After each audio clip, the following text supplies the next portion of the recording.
আসসালামু আলাইকুম। DIS BD নিউজের আজকের শীর্ষ সংবাদ বুলেটিনে আপনাকে স্বাগত জানাচ্ছি। সাথে আছি আমি জারিফ অরণ্য। আজ ২রা জুলাই ২০২৬। এক নজরে দেখে নেব আজকের প্রধান খবরের শিরোনাম। দেশজুড়ে একযোগে শুরু হয়েছে ২০২৬ এইচএসসি ও সমমানের পরীক্ষা। ১১টি শিক্ষা বোর্ডের অধীনে এবারের পরীক্ষায় অংশ নিচ্ছে ১২,৭০,০০০-এরও বেশি পরীক্ষার্থী। পরীক্ষা সুষ্ঠু স্বচ্ছ করতে কেন্দ্রগুলোতে কঠোর ও কড়াকড়ি নিয়ম জারি করা হয়েছে। তবে শিক্ষা মন্ত্রণালয়ের তথ্য অনুযায়ী নানা কারণে প্রায় ৩৬% শিক্ষার্থী এবার পরীক্ষায় বসেনি। এদিকে অর্থনীতিতে এসেছে বড় সুখবর। সদ্য সমাপ্ত ২০২৫-২৬ অর্থ বছরে বাংলাদেশের রেকর্ড পরিমাণে রেমিটেন্স এসেছে। বাংলাদেশ ব্যাংকের সর্বশেষ তথ্য অনুযায়ী প্রবাসী বাংলাদেশিরা এই অর্থ বছরের রেকর্ড ৩৫.৫৬ বিলিয়ন মার্কিন ডলার রেমিটেন্স পাঠিয়েছেন, যা দেশের বৈদেশিক মুদ্রার রিজার্ভকে শক্তিশালী করতে আরও বড় ভূমিকা রাখছে। তবে আবহাওয়া ও জনজীবনে রয়েছে কিছুটা অস্বস্তি। আজ সকালেও বিশ্বের সবচেয়ে দূষিত বায়ুর শহরগুলোর তালিকায় যৌথভাবে উঠে এসেছে রাজধানী ঢাকা। অন্যদিকে বিশ্বের বিভিন্ন জেলায় তীব্র লোডশেডিংয়ের কারণে জনদুর্ভোগ তৈরি হওয়ায় বিক্ষোভের খবর পাওয়া গেছে। আন্তর্জাতিক খবরে প্রথমেই থাকছে ইউক্রেন যুদ্ধের খবর।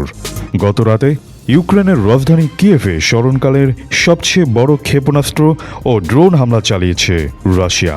কিয়েভের মেয়র ভিটালি ক্লিচকো জানিয়েছেন, ব্যালিস্টিক মিসাইল ও ড্রোনের এই হামলায় একটি আবাসিক ভবন ও সেন্ট্রাল বলিভিয়ার একটি হোটেল সহ ব্যাপক ক্ষয়ক্ষতি হয়েছে।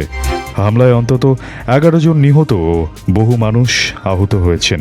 ইউক্রেনের পররাষ্ট্রমন্ত্রী মিত্রদের কাছ থেকে জরুরি ভিত্তিতে আরও আকাশ প্রতিরক্ষা সহায়তা ব্যবস্থা চেয়েছেন। অন্যদিকে কাতারের দোহায় মার্কিন যুক্তরাষ্ট্র ও ইরানের মধ্যে ২ দিনব্যাপী পরোক্ষ আলোচনা শেষ হয়েছে। হরমুজ প্রণালী দিয়ে বাণিজ্যিক জাহাজ চলাচল ও ইরানের ওপর থেকে অর্থনৈতিক নিষেধাজ্ঞা শিথিলের বিষয়ে আলোচনা হলেও দীর্ঘমেয়াদী শান্তির বিষয়ে এখনও কোনো অগ্রগতির আভাস মেলেনি। মার্কিন প্রেসিডেন্ট ডোনাল্ড ট্রাম্প জানিয়েছেন, ইরানের পারমাণবিক কর্মসূচি সীমিত করার বিষয়ে আলোচনা চলছে। এছাড়া ইউরোপের জলবায়ু পরিবর্তনের মারাত্মক রূপ দেখা যাচ্ছে জার্মানিতে। সেখানে রেকর্ড ভাঙা তীব্র তাপ প্রবাহের কারণে নদী ও হ্রদে গোসল করতে নেমে গত ২৪ ঘন্টায় পানিতে ডুবে অন্তত ৩০ জনের মৃত্যু হয়েছে। সব শেষে থাকছে ২০২৬ ফিফা বিশ্বকাপের খেলার খবর। উত্তর আমেরিকায় চলমান ফুটবল বিশ্বকাপে গতকাল রাউন্ড অফ ৩২-এর ম্যাচে জায়ান্টরা মাঠে নেমেছিল। বসনিয়াকে ২-০ গোলে হারিয়ে নকআউট পর্ব নিশ্চিত করেছে মার্কিন যুক্তরাষ্ট্র। দলের হয়ে গোল করেন ফোলারিন বালোগান ও মালিক টিলোম্যান। রোমাঞ্চকর লড়াইয়ে সেমিগানকে ৩-২ গোলে হারিয়েছে বেলজিয়াম। আর ডিআর কঙ্গের বিপক্ষে ২-১ ব্যবধানে কষ্টার্জিত জয় পেয়েছে ইংল্যান্ড। এদিকে ফুটবল ভক্তদের জন্য আজ রাতে বসছে মহাসর। নকআউট পর্বের ব্লকবাস্টার ম্যাচে মুখোমুখি হচ্ছে ক্রিস্টিয়ানো রোনাল্ডোর পর্তুগাল ও লুকা মডরিচের ক্রোয়েশিয়া।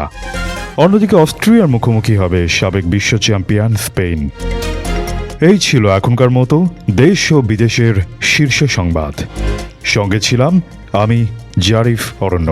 নিয়মিত আপডেট পেতে ডিআইএস বিডি নিউজের সাথেই থাকুন। আল্লাহ হাফেজ।